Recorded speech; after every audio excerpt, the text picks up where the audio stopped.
Hi everyone, and welcome to my interpretation of RPG A Day 2021, wherein I talk or give a few thoughts about a prompt word on this calendar that we have to use, developed by the people who, for the 8th year, have done this project.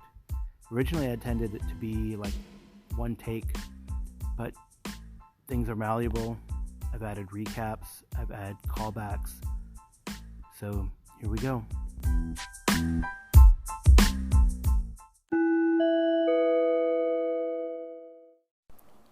Hey, Carl, sorry I missed the Deadlands game last night. I wasn't feeling it, and I didn't want to drag the group down or anything. So it sounds like it was an awesome game, dude. That Blood Demon thing sounds badass. Yeah, I was fully expecting like a giant lizard or something, but I didn't expect somebody to blow up and a Blood Demon to come out. That's dope, dude. I really like that. Yeah, you listed a lot of really interesting games. You didn't mention any Pathfinder games, man. I've been subtly, ever so subtly, trying to nudge you towards running a Pathfinder adventure path. But you know, running through Masks or one of the Cthulhu big boys would be pretty interesting. I think I haven't played much Cthulhu. And most of those other games on your list are games I've never played before, so that's always cool. Uh, yeah, I don't know, man. I love playing in campaigns. Like, that's my jam. Like I've said, I like playing in one shots, but I love playing in campaigns. I don't know. That's just my flavor, man. But it sounds like you got a whole list of stuff to get. Can you hear the trucks? That's pretty fun. A whole list of games to get through in the next few years. And yeah, dude, that's the only way to get through is just to put them out there, put them on the table, and see who wants to play. I wish you the best of luck. I don't really have a big collection, so I'm lucky in that sense because I don't have to deal with that. So anyway, man, we're on day 27. We're done with day 27. Only a few more days to go. Keep up the good work. Peace out. Hey Joe, I'm sorry that you missed our game. It was pretty fun. It had a cool duel, which I think your character could have excelled in, but it worked out just as well. It's pretty crazy. But what's neat is it can pick up, you can just kind of jump in the next thing that happens. So can Eric Salzwedell's character of something Omega Chicken Cast Coop can jump into. It makes it conducive to doing that as the characters flee the burning, the flat edge town that is burning, and head to the ranch to hopefully find some information. Probably along with a flood of refugees, of people who didn't get eaten by sand sneaks, giant Gila monsters, as Arlen Walker describes. So, as far as Pathfinder games, man, see, I haven't put a Pathfinder game up there because I have a lot of adventure paths, both for Pathfinder 1 and 2. And I don't know, as I look on my collection, I have so many to run. I think one that I would love to run, I'll just share this with you, is The Reign of Winter. Because that's the one where you can go to World War One and get machine guns, which might be kind of cool. Other than that, I don't know. I mean, I like Strange Eons because it has that Cthulhu theme. I like Iron Gods because it has that sort of sword and sorcery technology theme. Hard to say. Return of the Rune Lords would be really fun. And then the last one, Tyrant's Grasp, I heard is really good too. Or War for the Crown. But I read like the first adventure in War for the Crown, and I don't know, I wasn't as impressed. But I tried to run the Pathfinder 2 adventure path, Extinction Curse, but that hasn't come to fruition. And the one I really wanted to run is the one that takes place in Absalom, where you play cops investigating murders and doing police type work. That one is called, and I will find it for you. That one is called Agents of Edgewatch. So I might add Agents of Edgewatch to the list and maybe Reign of Winter to the list. Those are the two adventure paths that I'd like to run the most. So, yeah, thanks for the calls and the inspiration. I'll probably have to add those to the list and stuff.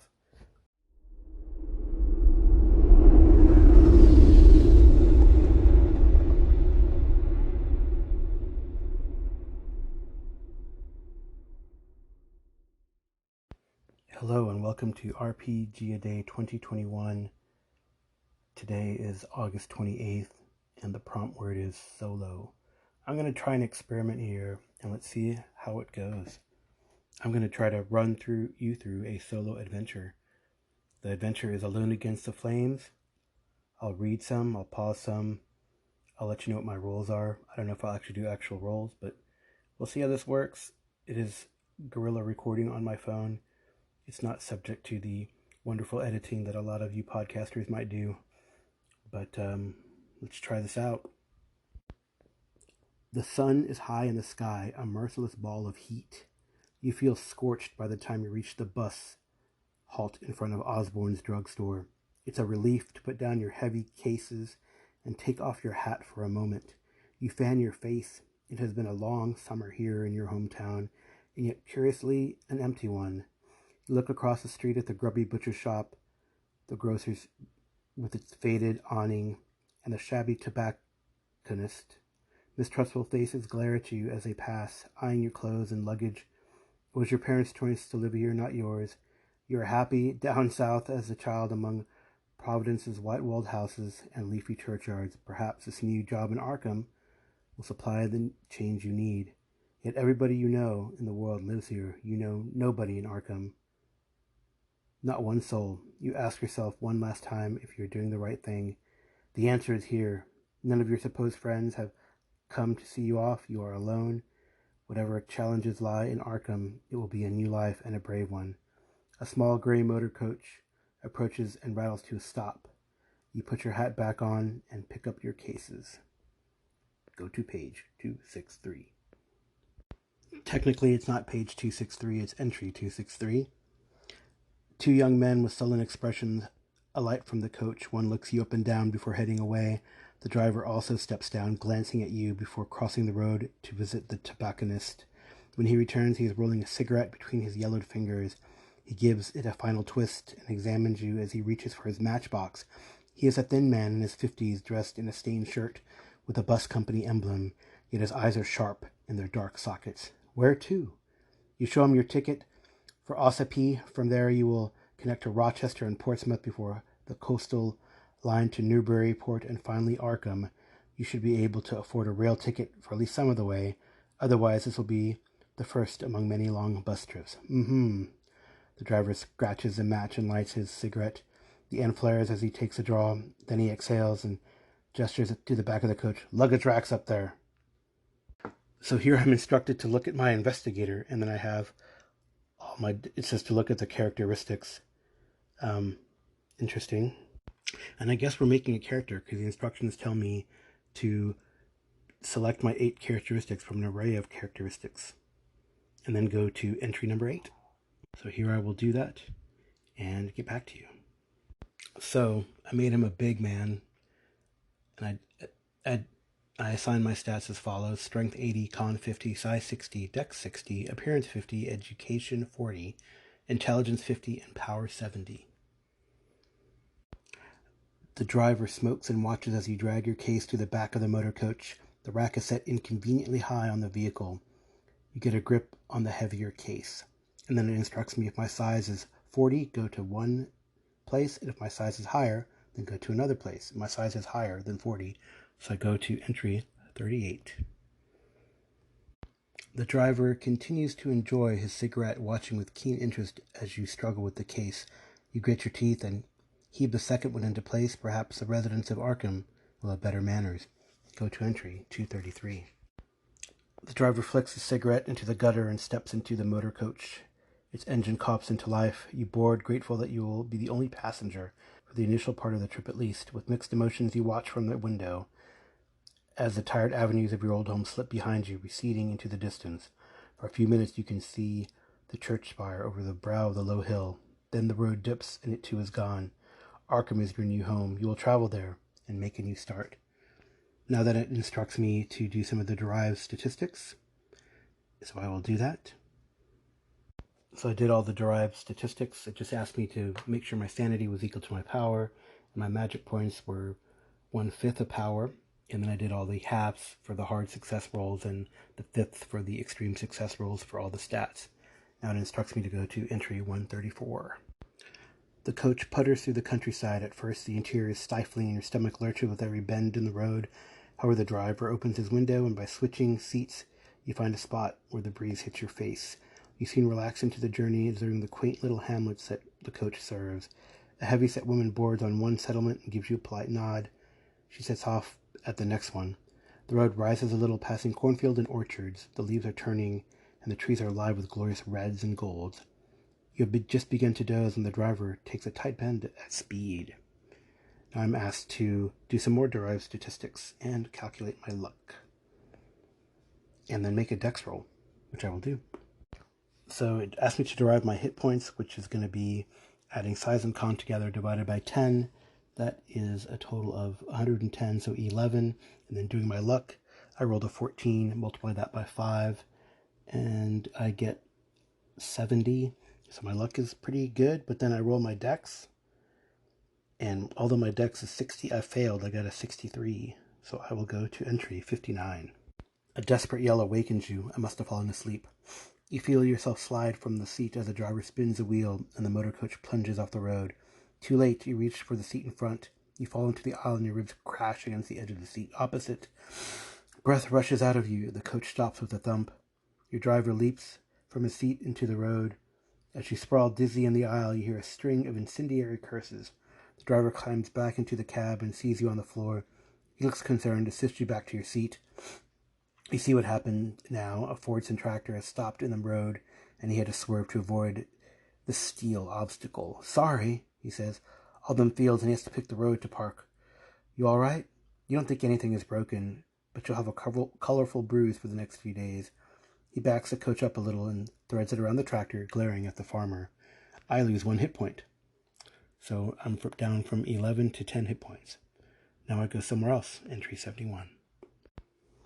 You resume your journey. The driver takes the curbs with more caution than before. He glances over his shoulder at you a couple times. Sorry about that before. That fellow's as dumber than a hog. I'm Silas. What's your name? The accident was at least as much Silas's fault as the farmer's, but it doesn't seem shrewd to antagonize a man while he is driving you through the middle of nowhere. So now I get to make a name on my character, and I can add my age. It says to be between 23 and 36. So I will be back.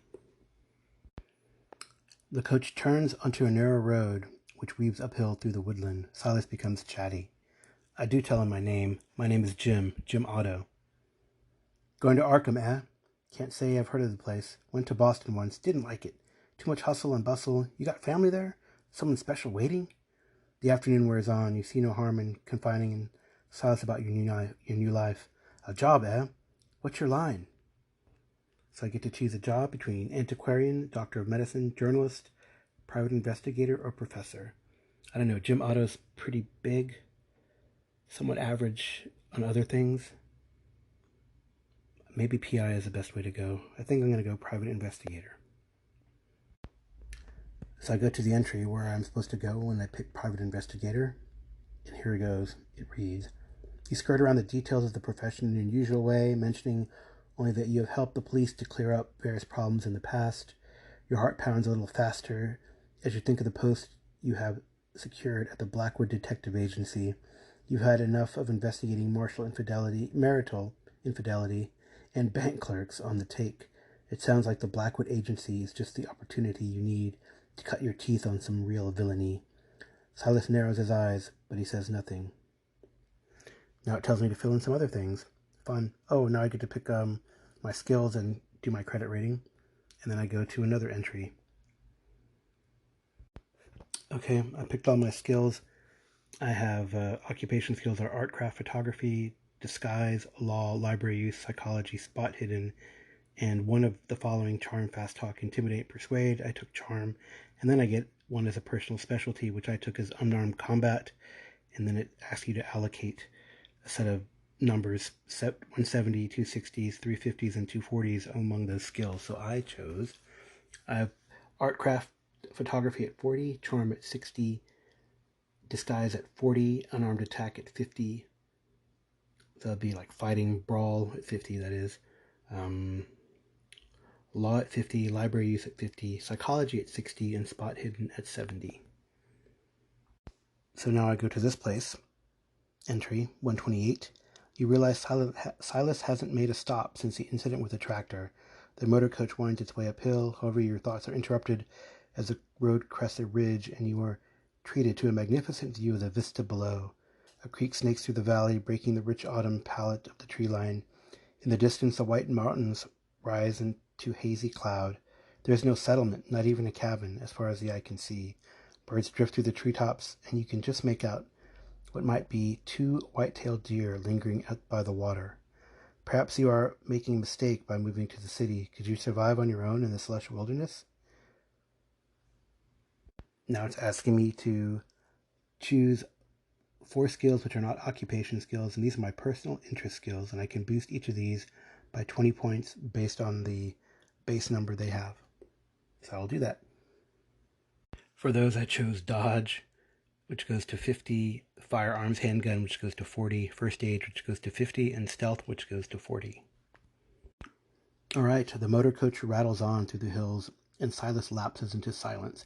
The sky darkens behind you, pinks tinting the clouds as the sun descends. Finally, a welcome sight comes into view, a settlement on the crest of the hill. This doesn't look like the pictures you've seen of Ossipee, but perhaps you can persuade Silas to stop while you stretch your legs. Minutes later, a harsh stuttering from the engine interrupts your reverie. Silas frowns and rattles the gear stick. The motor coach falters in its ascent. Silas utters a curse you don't recognize and grinds his teeth, struggling at the wheel. You seem to inch up the hill until you reach the first buildings, low dwellings constructed from rough red stone. Silas wrestles the coach into a small bay off the road. He scrambles from his seat and makes for the engine compartment. Now I get to choose to roll drive, auto, or psychology. I will use psychology.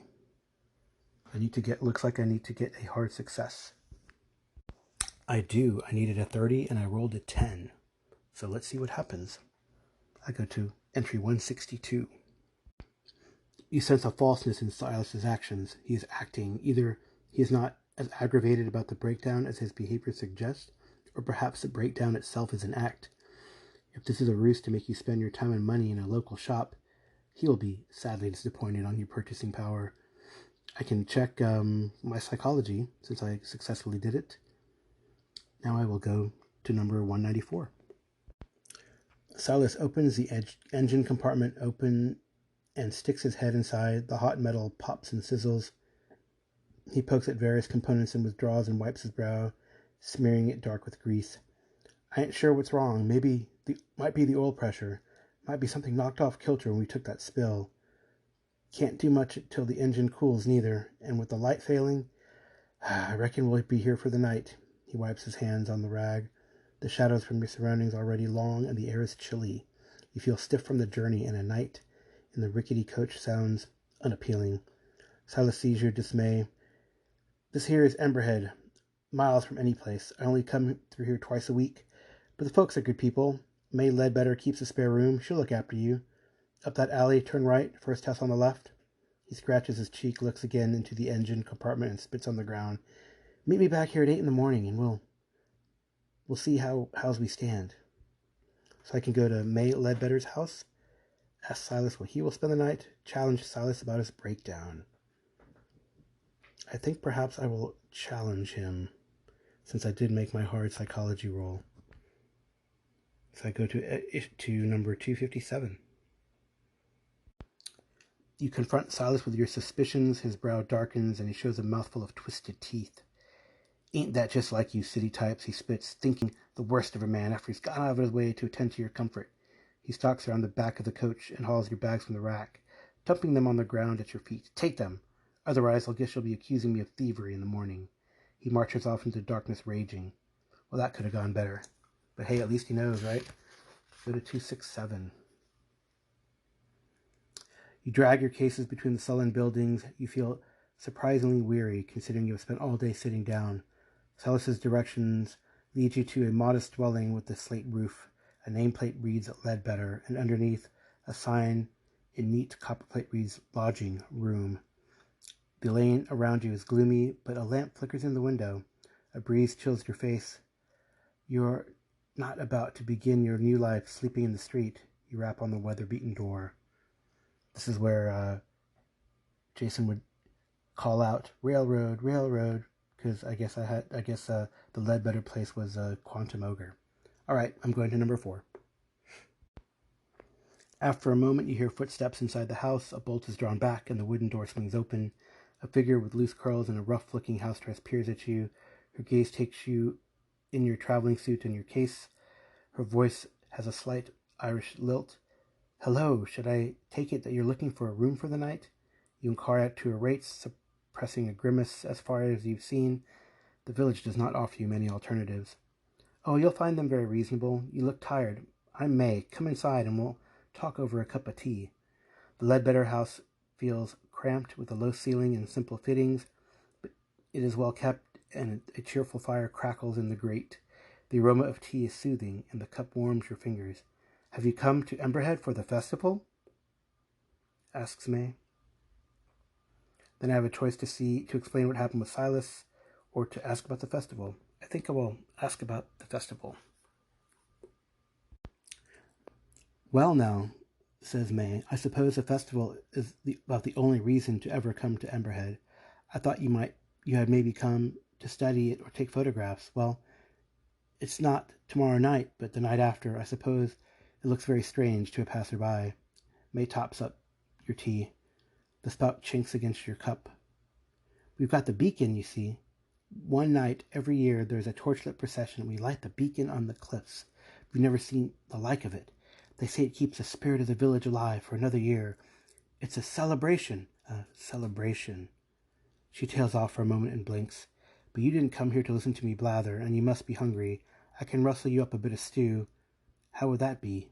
You ask again about her rates, and May names a price so low you accept it without hesitation. The room is small but comfortable, and the stew dark and hearty. After dinner, you have a couple hours before your usual bedtime. To talk to May some more, 31, to walk around and get your bearings, go somewhere else, to turn in for an early night. I think I want to learn some more. I'll talk more to May. So it says go to 31. May talks about life in Emberhead. "In her letters, my sister always asks if I'm not bored living in such a small place. She lives in New York. And then she writes about how frightened she is to walk home at night. I ask you. You mention your hopes for a new life in Arkham. May doesn't seem to really hear you. "It's a small place here, yes, but that means we have real community. Everyone's face is known. Everybody works together. Nobody is excluded, except for those to choose to exclude themselves, of course. I couldn't live anywhere else now. Now it asks me to make a charm roll. Yes, I picked charm. So I will see if I succeed or fail." I succeeded with a 43 out of a 60. Doesn't delineate hard or extreme success, so I go on to number 39. As the hours wear on, May's upbeat manner descends into something more reflective. "It's not always easy. I'm a widow, you know. We have a little money, and of course I appreciate the custom of travelers like yourself. I know we'll never starve as long as we live here, but I don't see myself marrying again. I know every man in the village. I know them too well, if you see what I mean." Okay, this is getting interesting. Her mouth twists briefly, and she yawns and pushes a hand through her hair. "Time for me to turn in. When would you like your breakfast?" All right, so now I get to check my box on the charm. If I successfully complete this adventure, now this is getting worrisome, you'll have the opportunity to learn from your experience with May. Now go to 63. As May stands, you hear a clunk behind you. You look over your shoulder, but all you can see is a wooden door securely closed. May tuts. "The young lady of the house. She'll have been listening to us. Ruth, come and greet our guest." There's a short pause, and the door creaks open. Two white eyes peer at you from the gap between tousled hair and a rough nightgown. "What do you say?" The eyes blink. "Pleased to meet you." "Now go back to bed." The door closes. "My daughter Ruth, 10 years this summer. She's a delight and a torment all in one. Don't worry, she sleeps in with me. She'll not disturb you. Good night now." You retire to your room. It's a little chilly, but you're too tired to worry about lighting the fire. The sheets are clean and the bed soon warms up. Great, no bed bugs, I like that. The silence outside is strange after living in a town for so long, but soon you drop off. Now I go to 154. You dream of fire in the grate, coruscating colors shimmering through the dancing tongues of flame. At first they are tiny, almost microscopic, but they grow and grow until a kaleidoscopic inferno bills from the fireplace, spreading across the floor. Up the sheets, you wake with a start. Daylight glints through the curtains, and you get up and examine the grate, blinking the sleep from your eyes. It is quite cold. I can heal one hit point back after my night's sleep, and then I go to 166. So I will change that on my character sheet. May seems to have no running water, but has supplied some in a ceramic jug. You freshen up at the washstand and go in. She cooks a hearty breakfast and leaves you in peace to eat. At about 7:30, you are paid up, packed, and ready to go. You bid May goodbye, and she wishes you the best in your new career in Arkham. It says now, if I succeeded at a skill roll last night and wish to investigate the results further, go to 178. Otherwise, go to 192. But I did succeed at a skill roll, so I will go to 178. I feel like I didn't succeed, so I backtracked, but it looks like it might have deleted that segment, which is good. So, you're already tired of your heavy bags, because all I did was go to the hotel and didn't explore town, so I think that's what the queue was for. Hopefully Silas has repaired the motor coach, though, and you can resume your long journey. A sourpuss he might be, but the old driver seemed to understand his vehicle well enough. You pause to check your watch, still 20 minutes early, and round the final corner, and guess what? That little bastard's gone. The motor coach is gone. I put my bags down, searched the area, trekking up and down slopes and around corners at the edge of the village. I trace a long road back as it winds around the hills. 8 o'clock comes and goes. There is no coach. A passing villager notices your bags. Looking for the bus? I heard him take off at first light. He's due back in 3 or 4 days. If you need a place to stay, May Ledbetter rents a room. I know that already. I don't say that, though. The man raises his hat to you and strolls into the village. You curse Silas, that bastard, under your breath. Perhaps he went for parts, but you wonder if the old goat has stranded you here on purpose. Go to 218. May is doing laundry. I decided to go back to the boarding house, and she looks surprised to see me. Forget something? When you explain the situation, she offers to store your bags while you try to arrange for alternative transport. You're grateful to relinquish the load. Nobody here has anything like a car. She strokes her chin and narrows her eyes. Maybe you could find somebody with a horse and a cart for your bags. I'll ask around later. Try Mr. Winters at the village hall. He'll know if anyone will. Or ask some of the artisans. The workshops are the first on the left. Silbury Street. She reaches over and squeezes your wrist. Don't worry, I won't see you sleeping in the street, money or no money. You thank May and go to face the village. Go to number 6.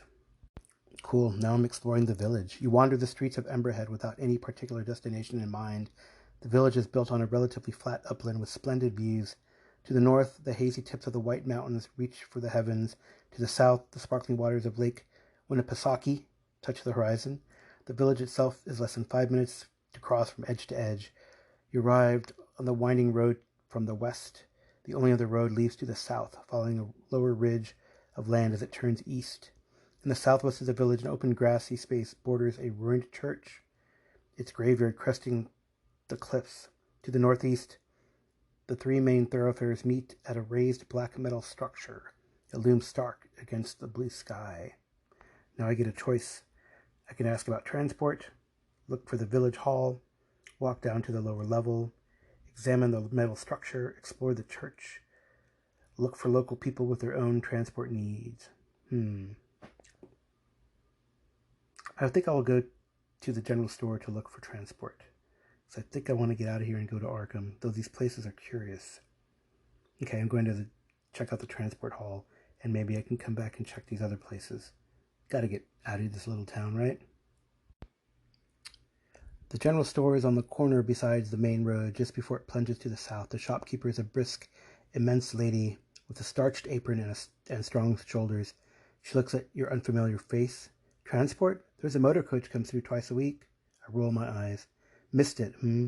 Truck brings in supplies every second Tuesday, but he's not due for another week, she shrugs. It seems Emberhead is content to keep itself distant from the outside world. I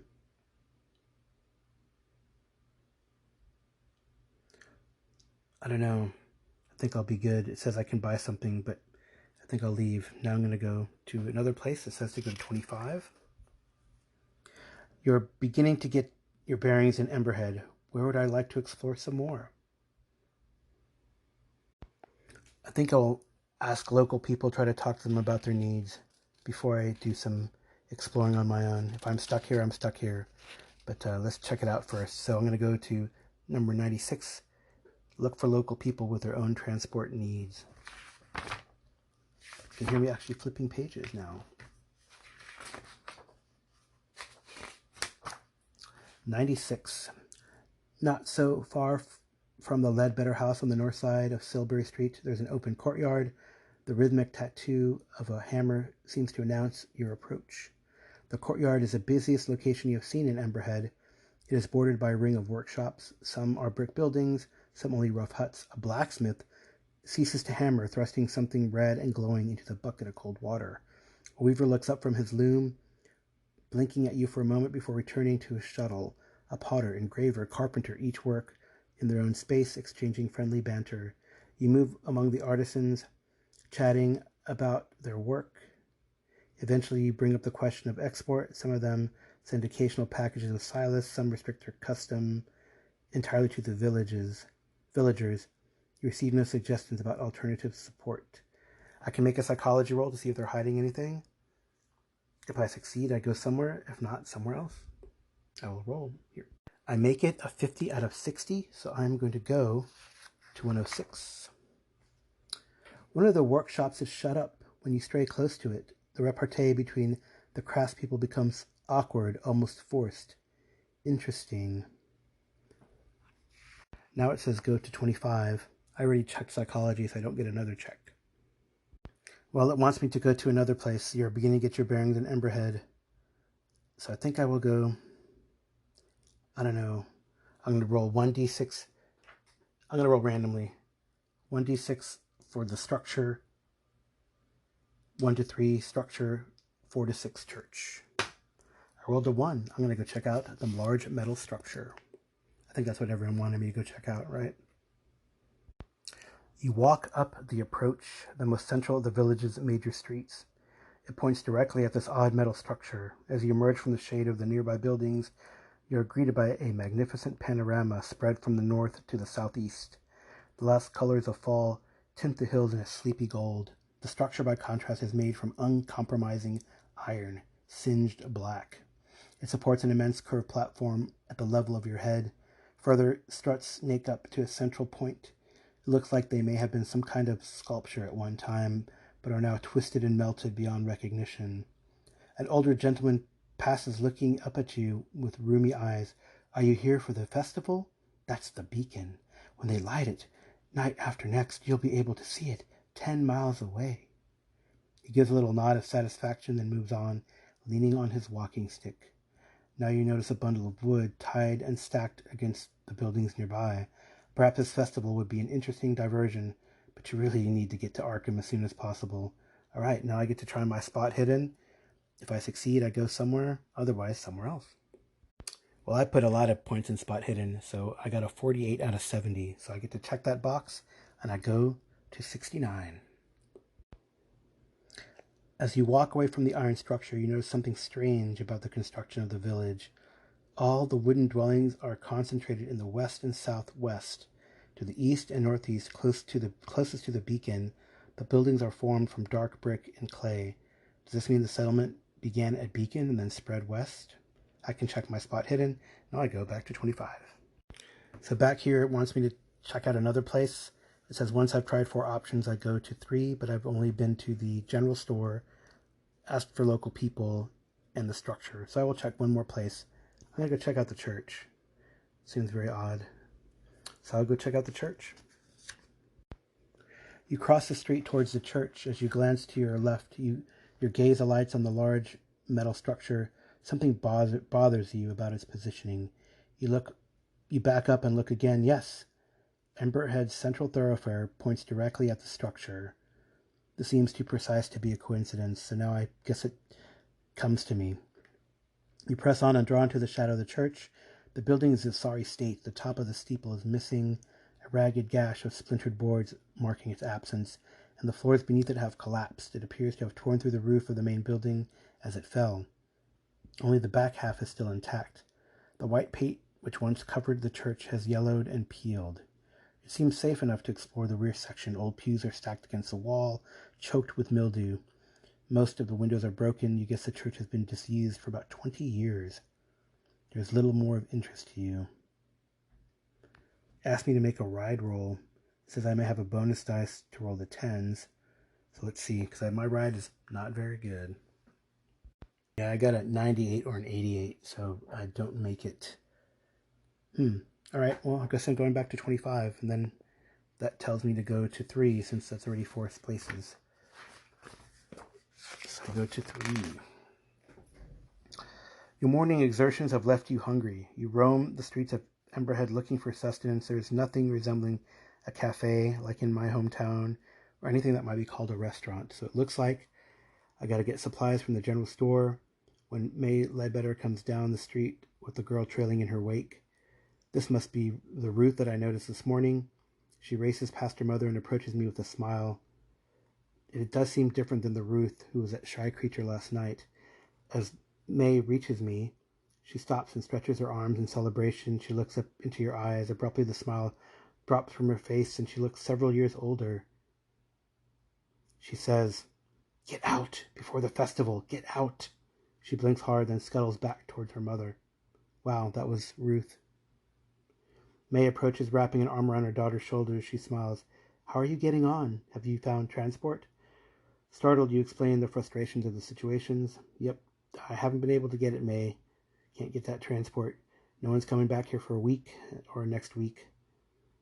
She says, "I try Mr. Winters in the village hall. He's always in. He is always in of an afternoon. You'll be hungry by now. Help yourself to any food in the house. The door is not locked." You glance at Ruth, where she has squirreled herself behind her mother's legs. Her eyes implore you to silence. I don't think I'm going to say anything. That seems like a warning, and I don't want to, I don't know. Truth be told, May creeps me out, right? I think I've conceived Jim Otto as a large African-American man wanting to start up in Arkham his private eye business. Or maybe Jim Otto could be, well, isn't that... Let me look that up. Hold on. Yeah, I'm not that Jim Otto who played for the Raiders, but I'm a different Jim Otto, the Jim Otto that I am conceiving. All right, I'm not going to mention this, so it tells me to go to 22. I hope this is interesting. It's kind of a fun, kind of getting creepy adventure. All right. So I take my leave of the Ledbetters and head towards their house. The door opens easily. In the low kitchen, I make my way from stodgy bread and leftover stew. A little window offers a view of the mountains. If I learned anything this morning, it's that Emberhead streets hold little to occupy the visitor from out of town. There's still about 5 hours of daylight remaining. I could take some provisions and the bare essentials for my luggage and set out, maybe, to hope to reach another settlement, or I could ask advice from this Mr. Winters. I think I will go to the village hall. Not going to walk out just yet. It says go to 11. The village hall overlooks the lower north ridge of the village.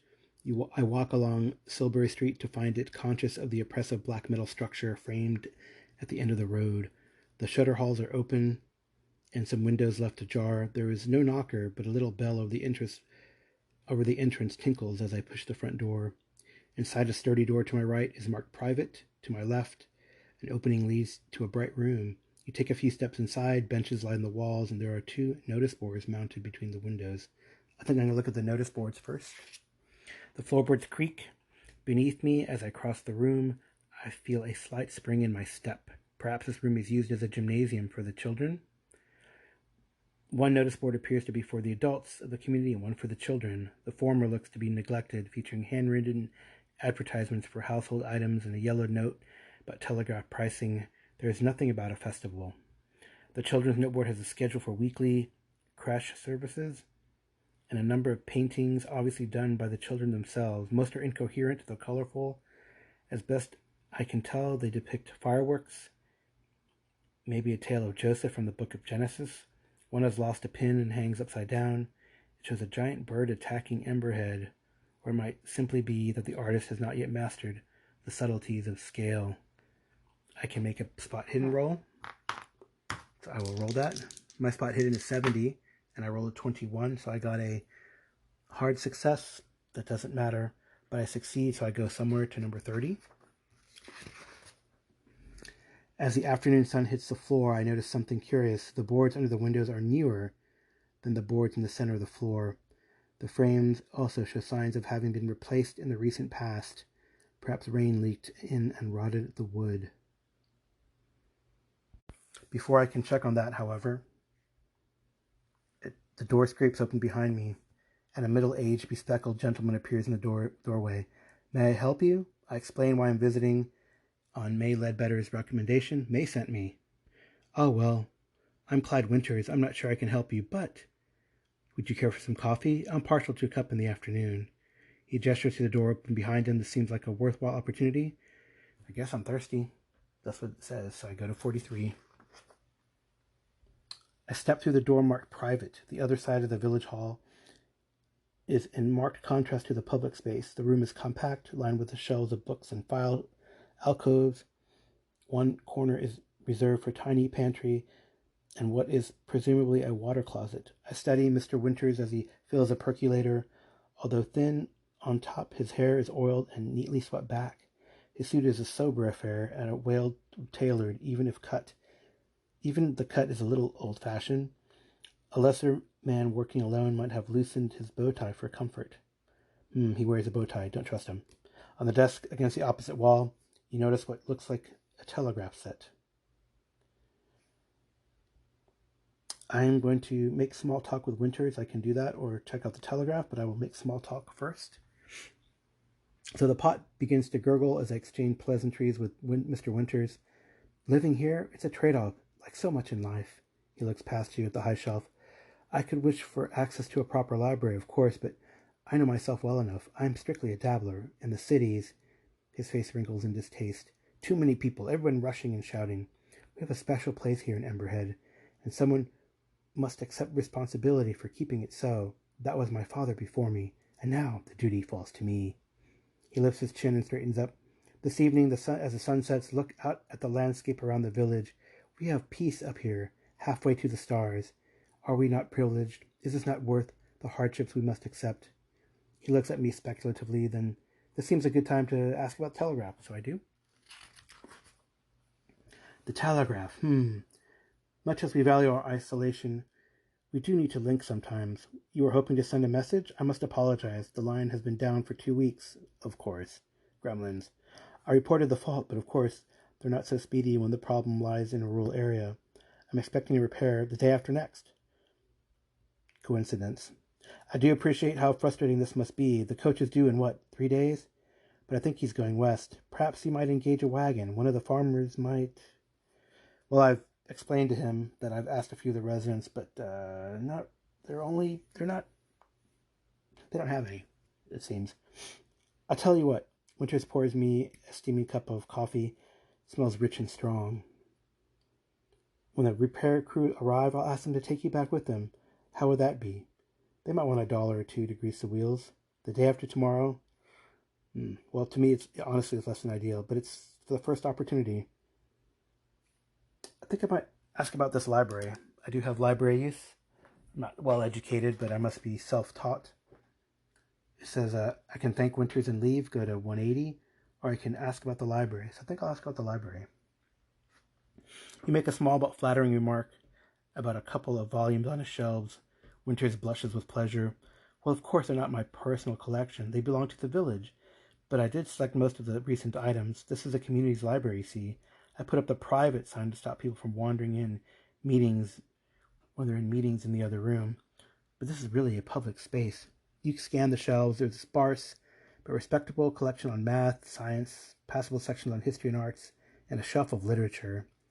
He has a few lowbrow novels tucked away in the corner with tatty copies of Bizarre Tales magazine. Quality does not always equate to popularity, I'm afraid. Winters gives me an unapologetic smile. I think I'm going to stay in here and do some research. He did say I could do it, so I will do that. Winters is happy for you to spend the rest of the afternoon in the study and offers you an upright and comfortable chair. You have enough time to pursue one line of research. So I have a choice here. The history of the area, to look for something about the festival, to read something from sciences, to read some weird fiction. I'm curious about this festival, honestly. I have to stay here a couple days, so it looks like I'm going to have to go to this festival. So I will go to number 81. You're not surprised to find there is no published work on Emberhead's festival. Winters pokes around and finds a cased monograph, handwritten on yellowing paper by a Dr. Aniolowski, an acquaintance of my father's, I believe, Winters said. The manuscript is somewhat difficult to read, and you make slow progress. Aniolowski speculates that the festival has its origin in pagan rites brought over by Celtic settlers, which celebrate the ancient festivals of Beltane, Samhain, Imbolc, and Lugsan. There is some discussion of the struggle between seasons and a couple of oblique references to the alignment in Emberhead. Aniolowski suggests that the meaning of the festival slowly changed around the turn of the century. The monograph terminates mid-sentence at the end of the page 28, just as it begins to discuss modern practices. I asked Winters about the remaining pages. No, I'm afraid they have been misplaced, he said. Perhaps they're in the library somewhere. He shrugs. I must take the time for a thorough stock take. Now it tells me to go to 99. The afternoon wears on. You have not quite finished your reading when Winters glances out the window and stands up. He clears his throat. Now time to make this hard credit rating. I only have a 20%. I do not make it. So I fail and I go to 105. I'm afraid I have to run some errands before dark, so I must close the library for today. Hope you'll return tomorrow afternoon if you are so inclined. I leave the building with Winters waiting as he locks up. I thank him for the coffee and the access to the library. He disappears off in the alley. I hope to be away from this village before tomorrow, I think to myself, but it's good to know that I can occupy myself at least in this library instead of wandering around these 3 blocks of town, 5 blocks, 5 minutes, whatever. Go to 180. Ooh, I find a map of Emberhead. Oh, I see a map. Maybe I haven't found it yet. Maybe I should look at the history. Anyway, as the light fades, I return to the Ledbetter house and eat a light supper. May is unusually taciturn, not like she was last night. She was more talkative. Ruth's eyes flicked tears to mine several times during the meal. There's an urgency there that I cannot quite interpret. Maybe. Afterwards, May ushers the girl into the room. You have been in Emberhead for barely a whole day, and you feel confined by it, geographically and socially. The evening offers little. I can do some stargazing or attempt to speak to Ruth. Maybe I'll try to speak to Ruth. See what's up. I'm here with the both of them. I was charming yesterday, right? All right. In time, May returns to the kitchen and busies herself clearing up. So I'll have to speak to Ruth. I will need to get May to leave for a short while. I help with the dishes and try to think of something. In time, I ask about Silas and his friends in the village. May narrows her eyes. He knows Troy on the other side of town. Not sure I'd call them friends, more like an old feuding couple, but he probably spent last night at Troy's place. I ask May if she could visit Troy and ask if Silas mentioned any plans to return, and May looks dubious. Right now, she says. I'm going to try to charm her, use my charm that I had last night. I have a good charm at 60. Let's see if I make it or not. Oh, no, I do not. I do not make it. Okay. So I fail. I go to 151. May frowns and shakes her head. I'll be happy to go and see him in the morning. I must see to Ruth for now. She's been a terrible handful today.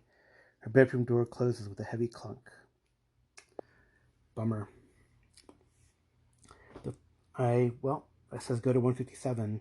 The familiar surroundings of your guest room are becoming constrictive. The neat bed, small wardrobe, and dressing mirror have the feel of a prison cell about them. What are you doing here in Emberhead? Your new life is elsewhere. It's in Arkham, right, guys? You lie on the bed and stare at the small cracks in the ceiling. You turn over the day's events, thinking through the little details you spotted. You're certainly weary from the elevation and the fresh air, but do you feel safe? I'm going to try to stay awake. It says go to 2:30 if I try to stay awake. What they put in my coffee? Sleep presses down on you. You blink it back and sit up, trying to think about your situation. Everything in Emberhead seems to be working to stop you from leaving. Perhaps the answer is to strike out at first light, to walk far and as fast as you can. I can always return for my possessions, and if I lose them, well, nothing's that precious. A tiny creak draws my attention from the other side of the room. The doorknob is turning. I think I will pretend to go to sleep. See what happens. So I can either wrench the door open or pretend to go to sleep. I think I'll pretend to go to sleep. Go to 254. Something's happening. I'm running out of numbers. Oh, I don't know. You slide onto the bed and lie on your side, eyes closed. The hinge creaks as the door opens. There's a long pause. A footfall sounds inside the room and then another. The steps are careful and feminine. You give it a moment, then open your eyes a crack. May crouches with her back to me. She's fiddling with something in the fireplace. Man, so now I can confront her or go to 26 or wait and see what happens. I think I'm gonna wait. So go to 266. After another few moments, May glances around at you. Then you hear the soft scratch of a match being lit. She applies it to something in the grate and tiptoes from the room. Once you hear her bedroom door, you creep to the grate. A small mound of black powder, no bigger than a thimble, is burning. It gives off heady fumes. Let me see. It says if I have hard science, I can roll. If I succeed, go somewhere else. Otherwise, I can extinguish the powder and sleep, go to 58, or stay awake through the night, go to 52, or I can relax and breathe in the fumes. I think I'm going to extinguish the powder and sleep, maybe. Let me see if I can make a hard science roll. I think I need like an 01. Yeah, I got nothing. Yeah, there's no way. I'm going to extinguish the powder and go to sleep. So it says go to 58. Okay, very interesting. I awaken to the sound of feet in the street outside. My night's rest has brought a new determination. I will meet Emberhead on my own terms. Go to 64. The Ledbetter kitchen is empty. Bread and eggs have been laid out on the breakfast. There is a note from May explaining she has taken Ruth out for a few hours. So now it gives me a choice. If I were involved in a fight last night, go investigate. Otherwise, go to 78. I was not involved in a fight. You make a quiet circuit of the village, pausing in an unobtrusive place to watch the villagers. It is rather busy for this time of the morning. Yawning locals stream back and forth along the roads, carrying bundles of split logs to the site of what you've heard referred to as the beacon. That's that black thing in the black structure in the middle of the town. You see two figures already up in the superstructure arranging the wood. The bonfire will be most impressive. But am I going to want to see it? I don't know. I suspect by now that something is strange. The villagers are distracted. I can do some investigation. Or I can leave town. So I can search the Ledbetter's bedroom, go alone to the village hall, take a closer look at the courtyard, spy on the activity of the beacon, or GTFO. Man. I'm a PI. What does a PI do? I'm going to spy on activity in the beacon for a little bit, I think. Then I'll decide. So go to 29, it says. The north side of the village is bustling, and I'm unlikely to remain hidden for long. I head in the direction of the church and then move up the east side behind the houses. A drop looms to my right. One particular section of ground is quite narrow, and I have to hug the building for support. All right, so I can give this approach up and go somewhere else, or I can proceed and I compare my size to my dex. My dex is higher, go somewhere else. If my size is higher, make a size roll. If I succeed, all right, okay, I have to roll my size to see if I can do it. I'm going to keep going. My size is an 80. It does not say hard roll, so I need to below an 80, and I get it. I actually get an extreme success with an 11. I don't think that matters, and I can't check my size, so I made it, so I go to 42. Or maybe that's bad. Maybe I shouldn't have made it. The turf sinks beneath my feet and stones crumble from the edge. Alarmed, I grip the building and ease myself forward. Hey, now I have a good spot to watch the beacon. Go to 61. What are these people doing? You lie concealed in the grass and watch activity around the beacon. Villagers bring in more bundles of tinder and stack them in neat piles. Another shift passes and the bundles up to a pair of men standing on a raised platform of the beacon. They are constructing a triangular structure resembling a giant campfire. As I watch, I am struck by the manner of the laborers. This is their festival. They don't seem cheerful. I would expect that they would seem cheerful. A cheerful atmosphere, lighthearted conversation, but they show resignation and detachment. Others show dread. I watch for a good half hour, and then I slip away. Go to 120. I feel a deepening unease about Emberhead and this day in particular. Now I have choices on what to do. All right, so it looks as one of these things where I have attempted 3 options, and then I go to somewhere. Otherwise, I already spied on the activity. I'm gonna search the Ledbetter's bedroom, and then or go to the village hall first, and then the bedroom. So 126. Keeping away from the streets, I skirt the northern cliffs and approach the village hall from the rear. It is close to the beacon, and I will not be able to use the door unobserved. So I check the windows. The one to the east facing the beacon is bricked up. A shutter is loose on the westernmost window, and I am able to ease it open and slide inside. I close the shutter behind me. I drop into the village meeting room and passing through dim shafts of light and listening to the excited chatter of the locals from outside.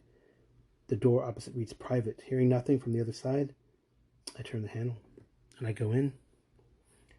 The room is lined with books, same as before. In the corner, a small water closet and a pantry. A quick survey of the rest of the room reveals little, so I look at the bookcase. The dim light makes it difficult to read the spines. I have to make a spot hidden, but I can use a bonus dice. If I succeed, I go somewhere. If not, I go somewhere else. I got a good spot hidden, though. Yes, I make it. 61 out of 70. The other one was an 8. So I make it. I go to 147. I'm excited. I'm flipping the pages faster. You look along the spines when you notice how close the bookcase is to the window on the north wall. From outside, there is a solid 3 or 4 feet between the edge of the window and the wall, and the bookcase covers the wall with the bricked-up window. I examine further, and it seems like it's an ingenious arrangement of slipcases physically attached to the shelves. When I pull on the left, the entire section of the bookcase swings out. The cloud of activity around the beacon seems to be building, and I flinch. It seems like every conversation is getting too close. I'm going to investigate behind. Go to 153. You squint into the darkness behind the bookcase. It is a small alcove, big enough for one person, and has a hidden shelf on either side. I cannot make out the titles in this light.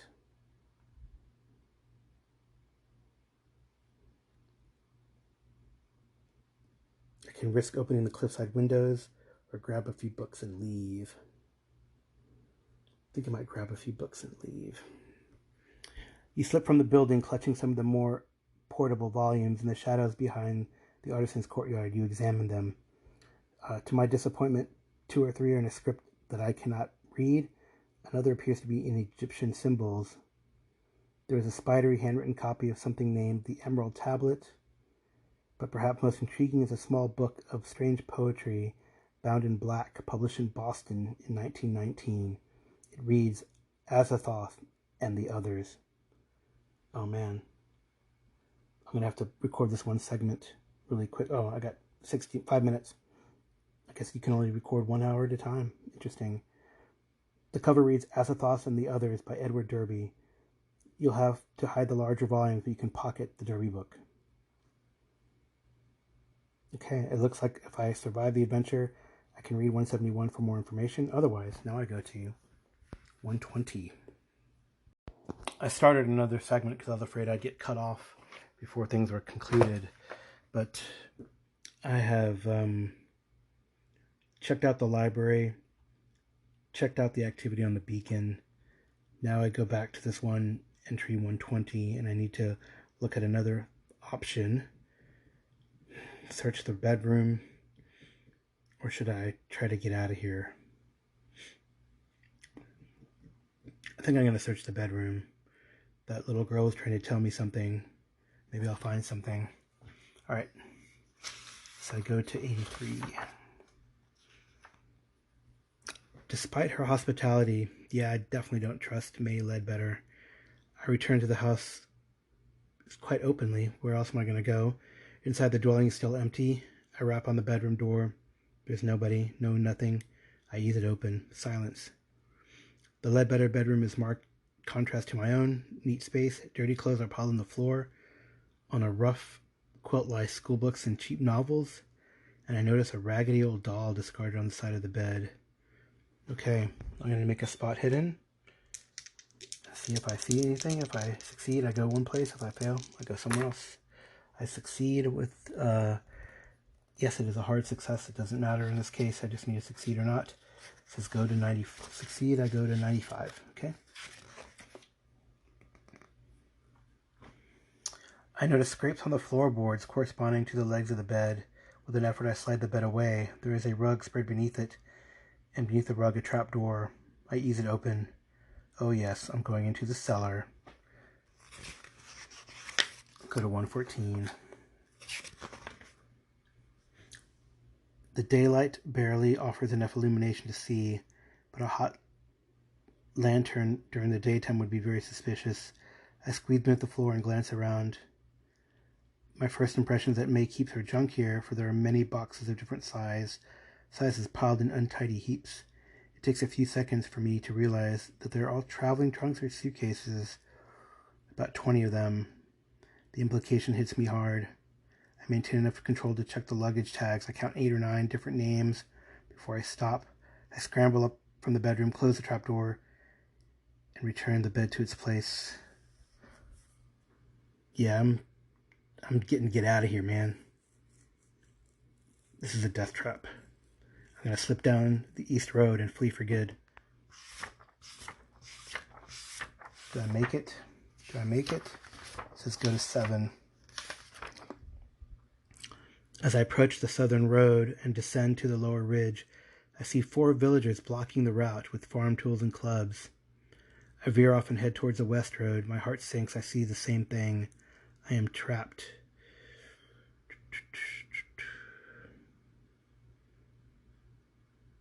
I try to see. It says I can try to talk my way past the guard groups, or I can try to slip past in disguise. I do not have a good disguise. I'm going to try to talk my way past, or fight my way past. I do know another way to leave the village. I could stealth around, but that does not seem to be an option. So I'm going to try to talk my way past. See what happens, or fight my way past. Go to 119.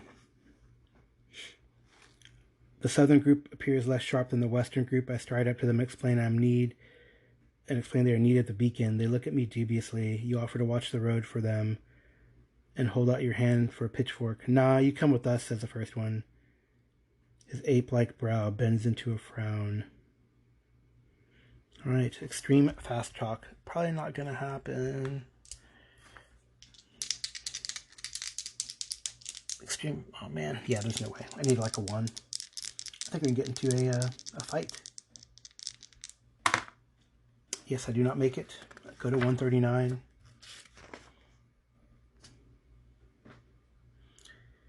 These locals are not as stupid as you think. They grab you and march you back to the center of the village. What? I don't have an option to fight? That's dubious to me. I feel like I should fight him. It says go to 108. Yeah, I don't know. I guess I gotta go with it. They take me. My hands are shackled behind my back. I cannot even lie down on a bed. A woman I have not seen comes before me. The fading light comes from a narrow window, and the afternoon is giving way to evening. The woman's face who comes in, her face is wrinkled and her eyes dull. They do not meet mine, but she puts a cup to your lips. If I accept the drink, I go to 104. If I reject it, I go to 113. I might as well accept it. You drink from the cup. It is cool, refreshing water, which you gulp down. When it is empty, she turns to leave. I try to speak to her, but she leaves. I try yelling. My voice definitely has to be audible outside, but it has no effect. It seems the entire village is involved. Go to 205. I guess this is the end of Gym Auto. I don't think that's fair. I should have been able to fight, right? The light fades outside with my prison becomes dark. I can hear much activity around the building. Occasionally there's an orange glow that passes the window.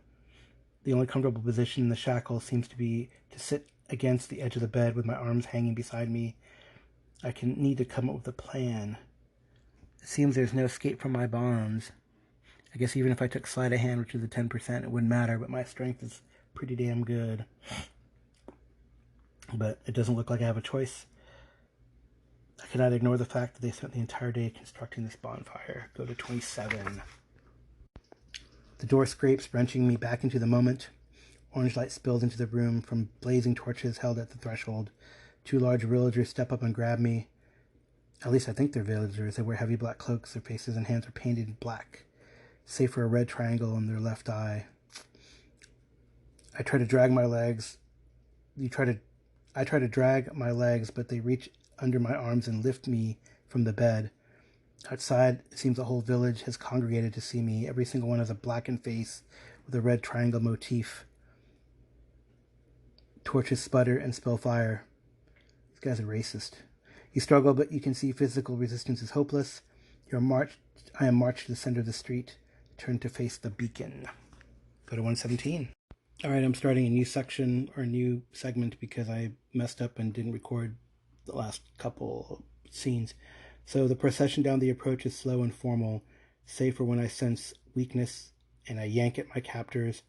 A chill touches me when I see the 3 human shapes carried ahead of me, also draped in red cloth. The beacon looms larger and larger. It is a dreadful silhouette, a black triangle pointing to the stars. A low drone comes from the cloaked figures, unbidden. The word mourners comes to mind. Smoke from their torches makes me cough. I can feel the heat on my face. As I reach the cleared area around the beacon, 3 dancers break from the pack, young girls swinging balls of light fire in spectacular arcs, drawing circles in the night air. One by one, they draw closer to me and touch my forehead with a sooty finger. They kiss me 3 times on the left cheek, right cheek, forehead. They whisper in my ear. The smell of kerosene fills my nostrils. It says make an appearance roll. If I succeed, go to 10. If I fail, go to 148. Okay, here's the appearance roll. I make it. So I go to 10. Maybe they'll let me go? 3. Your sacrifice, the village will be reborn, says the first dancer. You pass from the earth to air for all our sakes, says the second. I've weakened the chain, says the third. Don't try to escape until the flames are high enough to hide you. You stare at the third dancer. In the inky visage, you clearly discern the frightened features of Ruth Ledbetter. Strange. Their dance weaves off and disappears behind the buildings. Go to 18. So they said, don't try to escape the flames until the flames are high enough to hide you. Okay, well, we'll see. Okay, go to 18. As I arrive beneath the beacon, 10 villagers close in on me, working with surprising coordination. They immobilize me and lift me up the blackened iron stairs to the raised platform. I cannot help but shiver at the sight of the central framework, twisted from blazes. That's what I noticed before, and what I can now clearly see to be fastening points for chains. None of the eyes meet mine as they lash me to the metal. The village sings now, something rhythmic and ancient, carved in odd syllables. The second group ascends to the beacon, carrying the 3 draped bodies. With reverence, they arrange their burdens in a triangle at my feet. Then they withdraw, leaving me alone, with the dead shin deep in a sea of kindling. Go to 33. It seems the entire village is gathered around the beacon to watch you burn, to watch me burn. Behind the face paint, I recognize May Ledbetter, and yes, there's Silas, that bastard, the coach driver standing at her side. The audacity and scale of the deception staggers me. A man steps up on the dais and raises his hands with quiet authority. The frame of his spectacles obscures the red triangle of his face. So we draw here together again on this night, and we do every year. We give thanks to the one who will preserve the village from the fire of the void. You'll be taken by the ones from above in our stead. Your death will bring life to our streets and bounty to our fields. It will safeguard our children and our elders alike for another year. We salute you. He bows his head. All around the beacon, bearers step forward and lift their torches to the edge of the raised platform. A ring of tiny flames flicker up around the perimeter as they wink. The singing of the villagers drops into an unearthly rhythm. Well, they haven't lit the fire yet. I gotta trust this Ruth, right? It says to throw all your remaining strength against the bonds, go to 44. To wait and see what happens, go to 40. The flames snake across the kindling, catching and rising. I'm gonna wait. I'm gonna trust this Ruth. Smoke rises and it becomes difficult to see the villagers. The 3 bodies surrounding me catch fire, blazing with sooty red flames. I begin to cough as the smoke enters my lungs, and I fight down the urge to panic. It says if you have learned the strange chant in which to try it, this is the moment. Otherwise, go to 65. There's no other choice but to go to 65. I don't know the chant. Flames lick at my legs. My eyes water. I am shrouded by smoke. It might be my imagination, but I think I can give a slight tug, and I feel like I have a slight give on the chains. I throw myself against them. No thought on how they bite at my wrists. I take 1d6 of damage from the fire. Oh, I only take 2 points of damage from the fire, bringing my hit points to 9, so I'm still up, because if this reduces me to 0, I collapse and burn at the end. But I make my strength roll.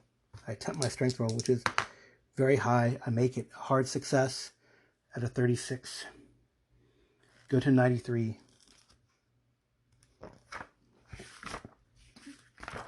I got a 36 out of 80. Desperation lends me strength, and I yank at what I guess to be the weakest point in the chain. It breaks. Well, this woman's trying to save me. The girl's trying to save me. I throw the chain off, stumbling across one of the red shrouded corpses, heading away from the watching villagers. I cough.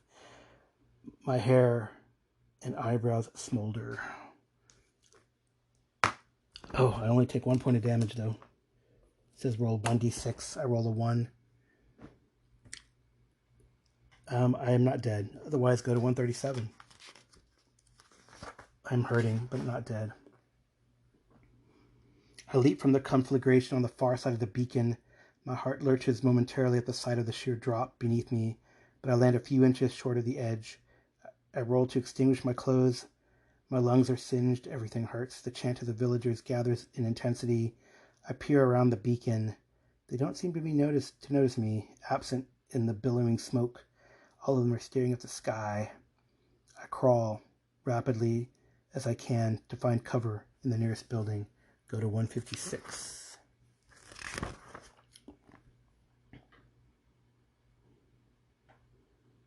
With the villagers assembled at the beacon, the streets are empty, and I am able to pad my way from the blaze. I gotta get out of town. The chanting seems to accelerate as I round the corner on the southern road. Here, parked against the side of the general store. The bicycle. I learned to ride these in Providence. I settle into the saddle. My burned flesh protests at the contact. All right, so now I have a choice. Do I wait and observe what's going on at the beacon, or do I GTFO immediately? Oh man, as much as it pains me, I think I'm going to observe. Go to 168. Curiosity killed Jamato, maybe? After a quick glance around to be sure I'm not observed, I look back along the avenue. The entire village is intent upon the beacon. The chanting reaches a new fevered pitch. I cannot say exactly why, but I get the impression something is wrong. The chant begins to break and the villagers sway. Then, Fathoom! Something incandescent thunders into the crowd in front of the beacon, leaving a fiery trail in my vision. I feel the ground shudder beneath the bicycle. Fathoom! Another strikes nearby, scattering sparks. The chant falters and gives way to screams. Fire skims the building. Facing the beacon, smoke rolls through the streets. A woman staggers towards me, wailing. Her arm is on fire. She beats it against the wall. Fathoom! Another strike out of my sight. Towards the village. It's time to GTFO. Go to 185. It takes a moment for me to recapture the skill of riding the bicycle after seeing all that. But after the first turn to the east, there is a long downhill out of Emberhead. I hear screams and crackles above me, but concentrate on balancing and working the pedals in my weakened state. I've had too many hopes dashed in this abomination of a village. I keep my head down and ride away. 20 minutes later, with no signs of pursuit, I stop. For a breather at the top of the hill, I can see Emberhead rise in the distance. The entire village looks to be ablaze. The dark column of smoke above it will be visible for many miles, but the village is as isolated as it seems. No one's going to be here. I watch it burn for about 5 minutes, then I mount my bicycle and ride again towards civilization and the dawn. Congratulations, it says. You have survived this adventure. You may now keep your investigator sheet and use it in another Call of Cthulhu scenario. If you have marked small box and any skills, I have chances to improve them. The end. So, okay, that was harrowing. I didn't like some of the things that I couldn't fight my way out because he's got good fighting skill and he can shoot things, but he doesn't have a gun. But I guess it's an intro scenario, so maybe that's not the point, right? I have checked charm, psychology, spot hidden. I think that is it. So let me roll those real quick. I have to roll above. I do not roll above my charm. I do roll above my psychology. Do not roll above my spot hidden. Okay, let me fix those. Oh, and I'm going to get a D10 on my psychology. A 5, not bad. All right, let me fix those. I'll be right back. Well, that was fun and kind of crazy and probably a little long, but I guess it's like many actual plays. My first actual play is a solo. The last time I did a solo, I think I did Against the Wendigo. I became a ghoul. So it looks like this time Jim Otto survives to live another day, fight against the mythos. Well, if you stayed this long, thank you for listening. I'm sorry for the hiccups there. So that this is 3 sections. But hey, if you went through it, that's Alone Against the Flames. That is my entry for solo. It's a long one, but hey, it's day 28. Got 3 more days. Peace out.